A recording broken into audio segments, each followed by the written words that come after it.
My name is Shefni. This is for post 9. Question number 1. An advantage of working in small groups is each member of the group have the opportunity to contribute ideas, exchange ideas for each and everyone's role. It makes the project easier, feeding off each other's brains. And a disadvantage of working in small groups that can be a struggle far as communication. Communication is a barrier because, especially if it's a timely manner of a project that is due, that can cause a friction far as communication. And setting clear roles and responsibilities. Some people want this role, some people want that role, some people want to take an easier route far as opportunities, far as different roles, and that can cause a conflict as well.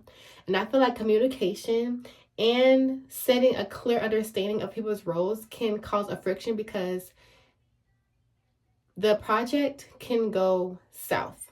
If there is no clear communication, there's no clear roles, right?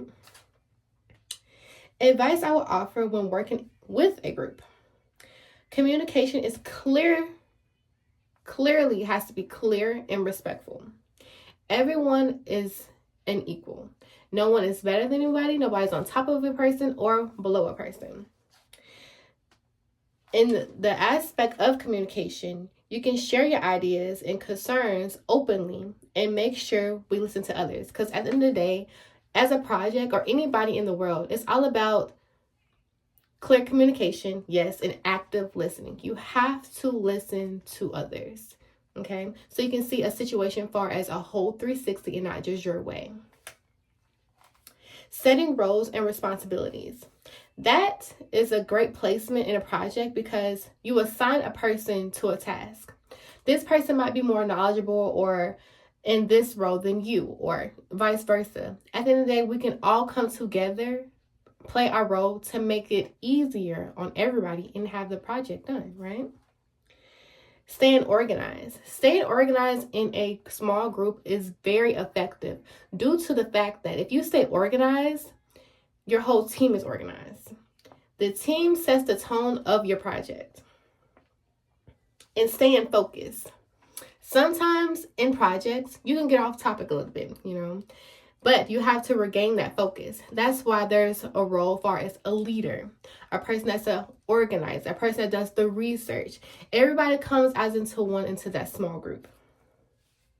And it's much needed as well. And be patient and flexible. With dealing with small groups, you want to be available because everybody's depending on everybody to play their role to get it finished so you can have a successful project. Question number 2. 2 personal listening barriers I plan on working towards minimizing in the future are distractions and prejudgment or being biased. I sometimes check my phone, getting distracted during class sometimes, which makes me miss important points.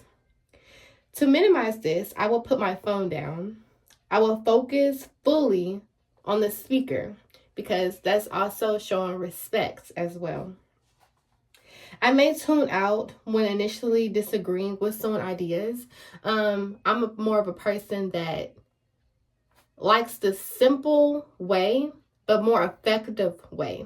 So if I don't see your idea aligning with mine and it's like, okay, did anyone else hear that? Not trying to dumb a person down or anything, but sometimes when things doesn't make any sense, it doesn't make sense with me. So I try to figure out another source. And sometimes I tune out because especially if everybody agrees, you kind of lose that battle in a group project.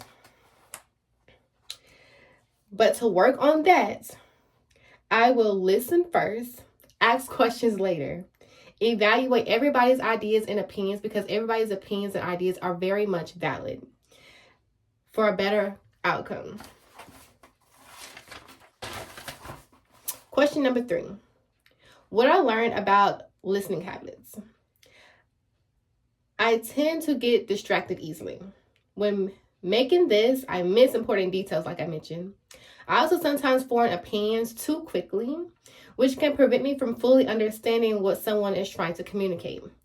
And in that way, I always try to train myself and teach myself that I have to see everything as a full circle 360. I can't just see my way and half of their way. You have to be understanding in that person's opinion and their ideas, right? Also, you have to be understanding in your opinion and your ideas. If y'all can come into one, you can come to a common ground to make an effective decision, to have an effective project with each other.